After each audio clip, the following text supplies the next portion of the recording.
So, before we get to the news section, we've got a few questions, like I said, from the Discord community. We'll go around the table here answering those questions. Jay, can you answer the first one? Or First say question asked is how long have you all been playing VR?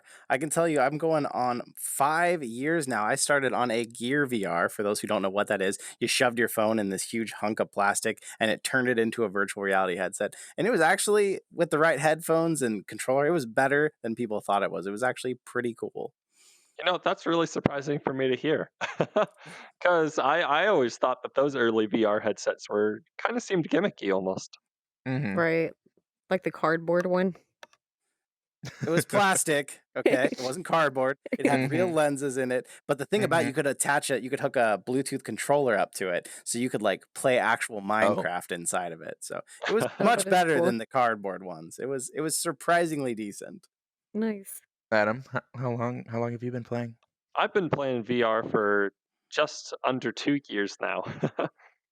Nice. So I'm a little bit of a newbie, I guess, but I just graduated and got my first job, and I realized, hey, wait a sec, I have a heck of a gaming computer here. Might as well try it on something really awesome. So I picked up a VR headset and Mhm. went from there.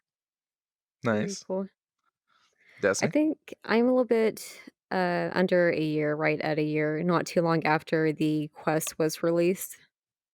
Mhm. That puts me at the youngest of the um time playing. I'm only 6 months, but What? I play so much I think I make up for it somehow. Oh, yeah, for sure. Didn't you briefly have a PSVR though? Briefly. Oh yeah, that's right. Okay, well, like in terms of owning my own VR headset, it's only 6 months, but I've been like I owned a PlayStation VR briefly like 3 years ago, and I've been in the gaming industry for a long time, and like both trying like working for a company or two, or um just like keeping up to date with the industry because that's something I like doing. So while I'm like very familiar with VR and have kept up to date with it over this entire period of time since like I don't know 4 years ago, my being a VR player is only 6 months, like a I true player. see. Yeah. All right, Adam, can you answer the Yeah, next one?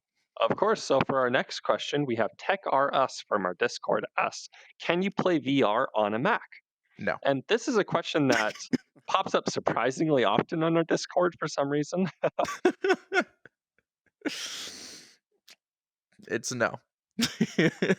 I mean, okay, you can do like boot camp, you can, do wine. There's you can get around things, but most of the games and most of the software isn't Mac compatible. Um and um, Macs aren't really built to run games. So if you want to play VR, um don't buy a Mac and then be like, I'll make it work. You should just buy a PC, in my opinion. Right, but if you Yeah. do have a Mac and want to play VR, go with the Quest. It's Yeah. completely self-contained, and so you don't have to worry about it. hmm I think that's probably the solid recommendation. Yeah. All right, All next right. question. Okay. Sorry if I butcher this, but Maddie's or Matisse ask us what are the worst specs you can use for VR?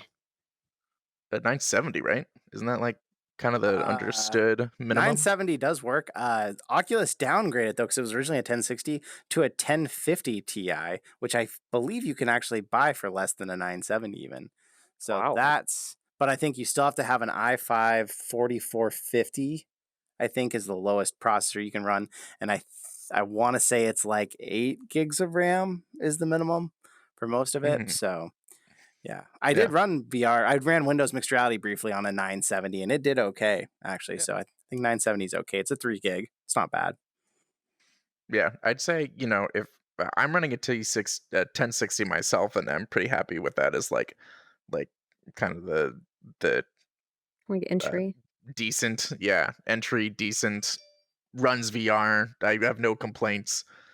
Um but minimum specs, like I would say, like if you're like just getting into VR, you probably want to get a 1060 over like a 1050 or a 970. I think Mhm. that increase in price is worth saving up for. Yeah. Um, but if you have a 970 or a 1050 and you're wondering, well, should I spend $400 on a headset? The answer is yes. You can buy a headset and play right now, and then upgrade later. Yep. All right, and like I said, oh wait, never mind. One more question. Starsight asks us, when did we start thinking about doing a YouTube channel? So I guess I'm the one to answer this one because I'm the founder, I suppose, of this podcast. Um, and I knew going before I started inviting everyone here. Oh, speaking of, I just realized there's another question that's missing. Someone asks us how we all met each other. We'll answer that one Tie it after. together. Yeah. Yeah, we'll tie it together. Someone wants to check the Discord real quick while I'm answering this, to see who that is. So, I went into this knowing I would want it on YouTube. It was going to be a podcast first and foremost, but I knew I wanted to record in VR, and therefore obviously record video of it. And for me, that meant YouTube. So pretty much on its inception, before there was a logo, before there was like even a first draft of how the podcast would look, I knew I wanted a podcast and I wanted it to be uploaded to YouTube. I Yeah. have been most surprised at how I honestly didn't think people would be as interested in the YouTube part as people have been. I'm super happy about that.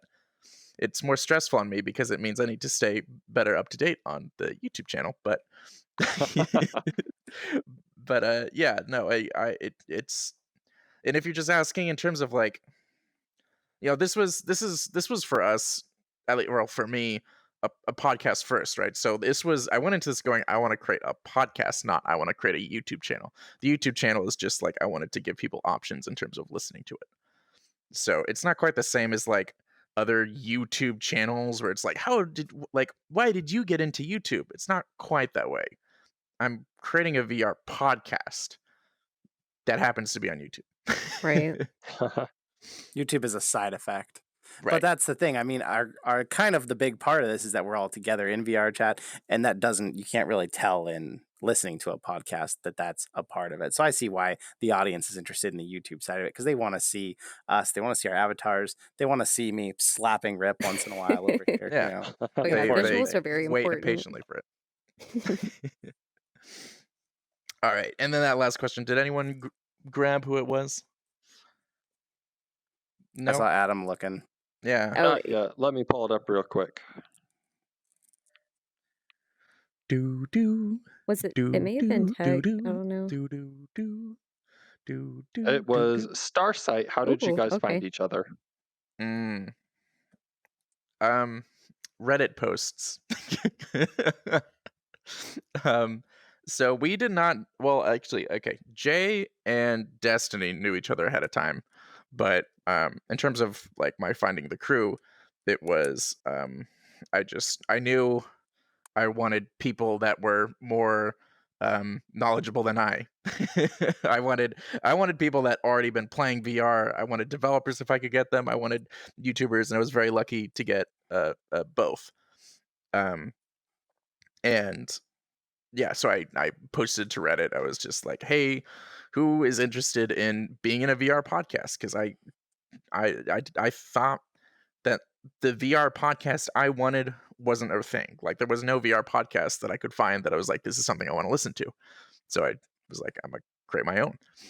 Um, and I reached out just via Reddit, putting posts up, was like, hey, who wants to do this? Here's what it's gonna look like. And these fools joined me. Fools is the key word there. Yeah. All right. Unless you guys have something to add to that, we can move on. Great questions, everybody. We appreciate them. Yes. Keep them coming. Give us some hard ones. Yes, those were too easy. Challenge our brain knockings.